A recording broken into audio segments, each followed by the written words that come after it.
Hola a todos, bienvenidos a esta sección de la Asociación Española para el Avance de la Ciencia. Estamos conociendo a nuestros investigadores RC y hoy nos complace presentar al doctor Arnau Busquets García. Bienvenido, Arnau, ¿qué tal? Hola, ¿qué tal? Bueno, Arnau es investigador en el Instituto Hospital del Mar de Investigaciones Médicas, el IMIM, y ha sido reconocido con una prestigiosa RC Starting Grant para llevar a cabo el proyecto High Memory, cuyo título en castellano sería algo así como Más allá del condicionamiento clásico, circuitos del hipocampo en procesos cognitivos complejos. No sé si es una buena traducción, Arnau. Sí, las traducciones nunca son perfectas porque los científicos conocemos más los términos en inglés, pero sí, yo creo que se aproxima bastante a lo que queremos hacer. Se aproxima, bien. Bueno, pues después de esta introducción, yo lo que estoy es deseoso porque nos cuentes en qué consiste precisamente este proyecto, Arnau.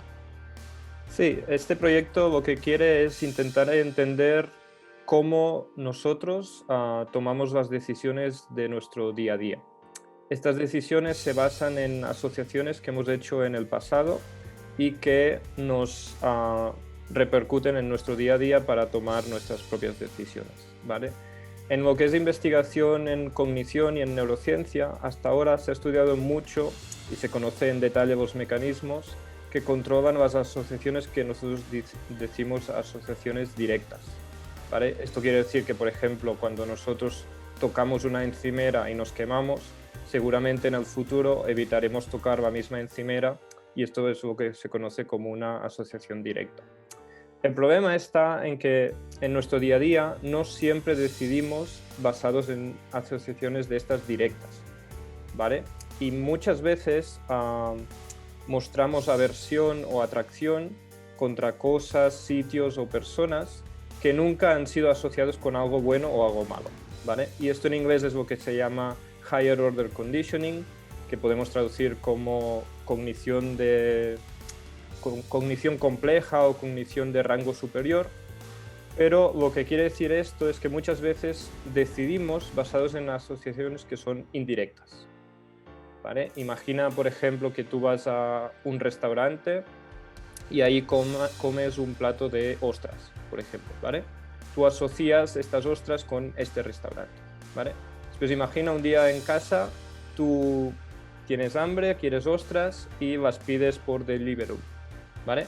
Te vienen las ostras, las comes y tienes una muy mala experiencia, te sientan fatal, vomitas. Tú vas a desarrollar aversión contra las ostras y seguramente en el futuro, cuando te ofrezcan ostras, dirás, uy, no sé, quizá evitarás comerlas, ¿vale? Pero no solo desarrollarás esta aversión directa, sino que quizá también al restaurante donde tú habías comido ostras antes o restaurantes similares, tendrás cierta aversión en ir ahí, ¿vale?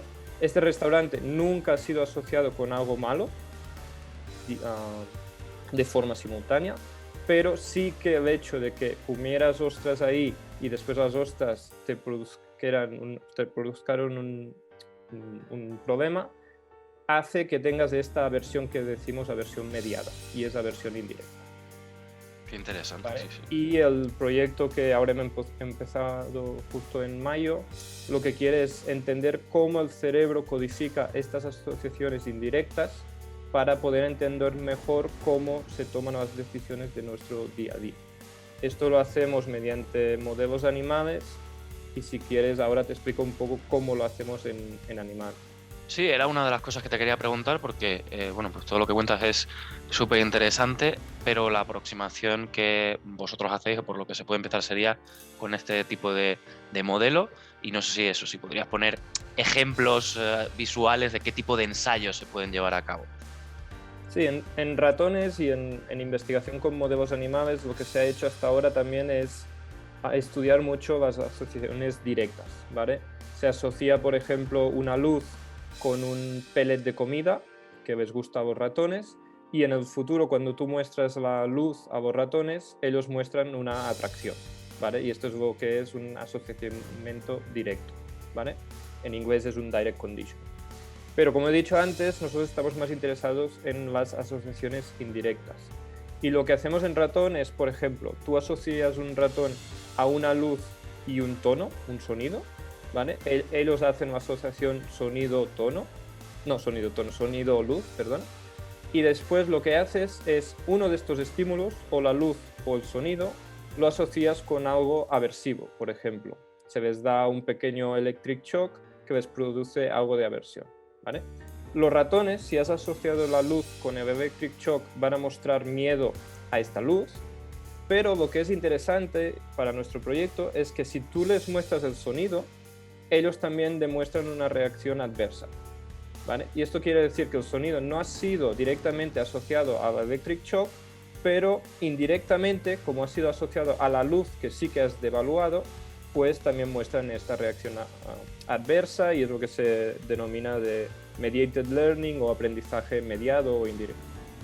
Ahí estaría, ¿no? El restaurante y las ostras, en este caso en forma de sonido Sí, y luz. hay muchos ejemplos, y si nosotros pensamos cada decisión que tomamos, seguramente hay asociaciones indirectas detrás que explican por qué tomamos esta decisión. Qué curioso. Antes de salir del tema de los animales, porque otro de los puntos, digamos, clave del proyecto son, bueno, analizar los episodios psicóticos, la psicosis. ¿Se puede lograr un buen modelo animal para este tipo de cuestión? Porque claro, si ya normalmente es difícil extrapolar de animal a humano, en este caso que parece algo tan propio de nuestra especie, no sé si hay un buen modelo animal para representarlo y para ensayarlo. Claro, yo creo que decir que podemos estudiar cómo los animales alucinan o tienen efectos psicóticos positivos es imposible, ¿vale? Pero una cosa es decir esto y no intentar poner a punto modelos que nos aproximen a lo que está pasando cuando una persona tiene una crisis psicótica, ¿vale? O intentarlo, ¿vale? Y yo ya desde mi postdoc en Francia he decidido que quiero intentar poner a punto modelos que nos aproximen a lo que está pasando en el cerebro cuando hay una psicosis. Para entender esto, yo creo que es muy importante entender qué es una psicosis y los distintos tipos de efectos psicóticos positivos, ¿vale? Hay lo que se llaman las alucinaciones, que estos son creaciones. O sea, la persona crea una representación, una imagen que no existe, ¿vale? Esto, aunque hay algún trabajo ahora reciente que intenta explorarlo en modelos animales, es difícil, ¿vale? Pero sí que hay lo que se llaman las delusions. Y delusions es una alteración de la percepción de la realidad, ¿vale? Es una alteración, en otras palabras, es una alteración de la representación que nuestro cerebro crea de los estímulos que tenemos alrededor, ¿vale? Y esto en ratón se puede estudiar, ¿vale? Porque esto, como he dicho antes, cuando tú presentas una luz asociada a un shock, cuando tú presentas la luz sin shock, los ratones de alguna manera crean la representación del shock en su cerebro y por eso demuestran aversión, ¿vale? E incluso más complejo, pero más aproximado a lo que pasa en delusions, es lo que pasa en el mediated learning, en el aprendizaje mediado, que los ratones, frente a un estímulo que nunca ha sido asociado a algo negativo o positivo, muestran una reacción o positiva o negativa, ¿vale? Y esto sería un poco la base de qué es lo que pasa en delusion, en efectos psicóticos positivos. Y por eso creo que este tipo de protocolos que estamos poniendo a punto nos podrían servir en el futuro para estudiar los posibles mecanismos o circuitos cerebrales que pueden controlar las crisis psicóticas.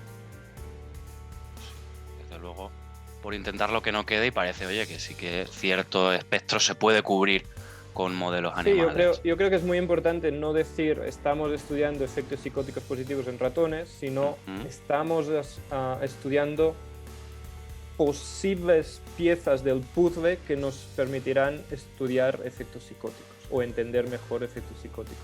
Y creo que esto es muy importante en investigación en neurociencia porque últimamente se está avanzando mucho en las técnicas. Ahora podemos hacer cosas que quizá 10 o 15 años antes eran ciencia ficción, ¿vale? Pero el problema que tenemos es que las nuevas ideas son escasas. Estamos respondiendo a las mismas ideas que teníamos hace 10 o 15 años con herramientas más nuevas y que nos permiten detallar un poco más los mecanismos. Pero creo que es muy importante ir en paralelo con el avance de las técnicas, con nuevas ideas o nuevos modelos que nos permitirá entender un poco mejor cómo funciona el cerebro, que ya es bastante complejo. Es decir, seguir insistiendo y mejorando lo que quedó ahí en el tintero, pero por supuesto seguir generando nuevas ideas, nuevos métodos, nuevos alcances y nuevos desafíos, ¿no? Y yo creo que es muy importante seguir intentando poner a punto nuevos modelos conductuales donde podemos aplicar nuevas técnicas que siguen avanzando para poder entender mejor el cerebro. Porque hasta ahora, por ejemplo, en muchas patologías o modelos de patología en animal se usan test de conducta bastante simples, ¿vale? Y tú ves un modelo animal, no sé, de una enfermedad rara que tiene un déficit cognitivo y ves un paper publicado que tal tratamiento mejora la cognición en este modelo animal. Sí, es verdad en el modelo animal, pero quizá el test de cognición que se usa es un test tan simple que no representa la cognición que tenemos los humanos, ¿vale? Y cuando tú pruebas este fármaco o tratamiento en clínica, muchos de ellos fallan, porque los modelos animales no se asemejan a lo que pasa en humanos. Y creo que es muy importante esta combinación en paralelo del avance de las técnicas, pero también el avance de las ideas y de los modelos que tenemos, creo que es el futuro en neurociencia. Pues sí, ahí queda esta idea. Para llevar a cabo este reto, hay un equipo detrás, no estás solo. No sé si nos puedes contar un poco, pues, eso, qué equipo, qué colaboraciones hay abiertas para poder encarar High Memory. Sí, realmente la ayuda europea que hemos recibido y que hemos empezado recientemente me ha permitido realmente contratar a 4 personas que se juntan a 2 más que ya tenía en el laboratorio. O sea que me ha permitido pasar de un grupo de 3 personas a un grupo que seremos 6 personas mínimo. Y esto aumenta mucho la capacidad que tienes de producir datos, ¿vale? Y además, aparte del equipo, este proyecto europeo también me ha permitido comprar equipos y hacer formaciones y aprender de técnicas que sin esta ayuda no serían posibles hacerlas en el laboratorio. Genial. No sé si me voy a... Estoy muy contento del equipo que estoy formando porque es gente motivada, que tiene ganas de trabajar y de divertirse haciendo investigación, que es lo importante siempre. Totalmente.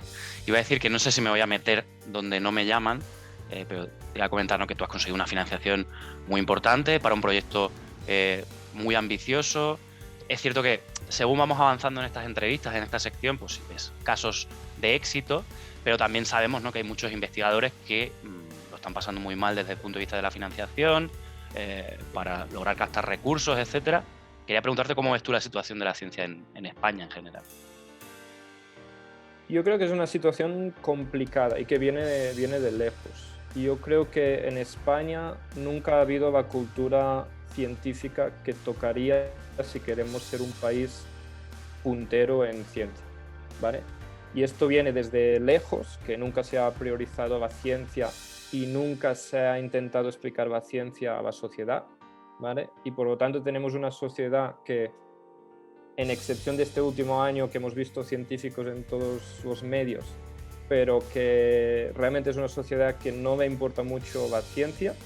Si a la sociedad no le importa mucho la ciencia, los políticos no van a priorizar la ciencia para invertir un poco más de dinero y nos quedaremos siempre con esta financiación que es ínfima en nuestro país, ¿vale? Yo, por ejemplo, saqué una posición Ramón y Cajal y estuve muy contento de sacar esta posición porque me permitió volver de Francia a España para montar mi propio laboratorio.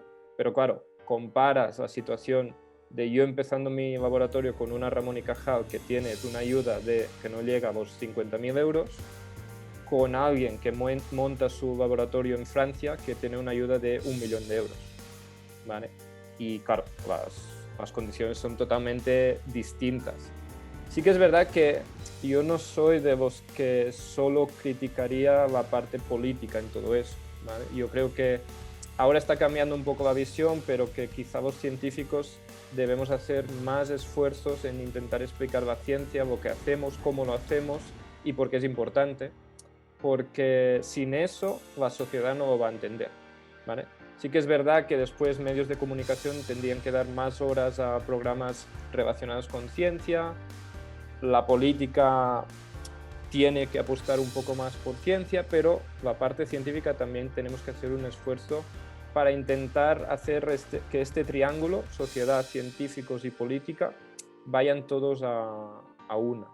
Y creo que esto es importante, porque la situación en España en ciencia no es buena. Y si ahora yo he tenido mucha suerte, he sido afortunado de recibir este proyecto europeo, que me permite aumentar mucho el grupo, comprar equipos que nunca podría haber comprado con la ayuda que tenemos aquí, pero sí que es verdad que no me asegura nada. En 5 años, cuando se termine este proyecto, nadie más me asegura que tenga una posición fija de investigador en España.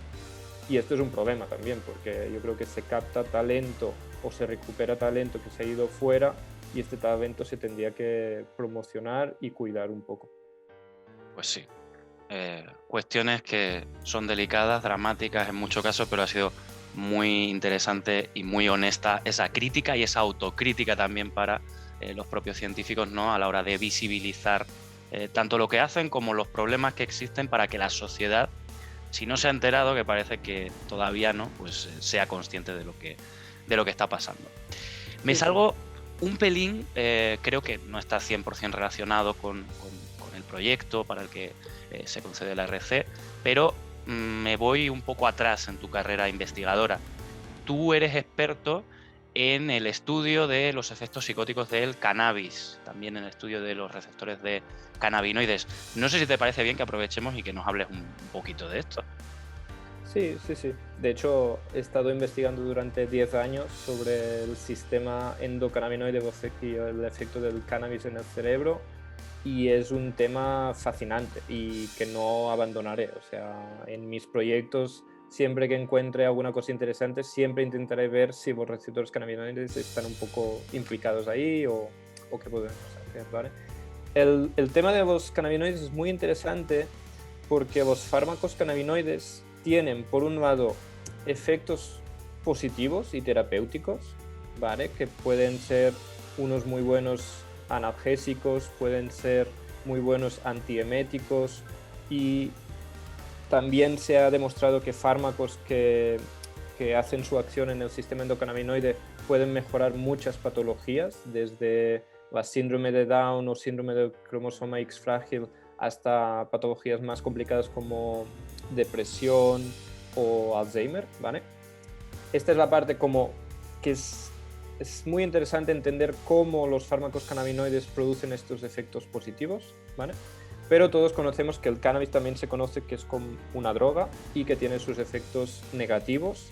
Sobre todo, yo diría que es muy importante sus efectos durante periodos vulnerables de desarrollo, como sería la adolescencia, donde hay un consumo de cannabis bastante alto y que puede afectar al desarrollo normal del cerebro, ¿vale?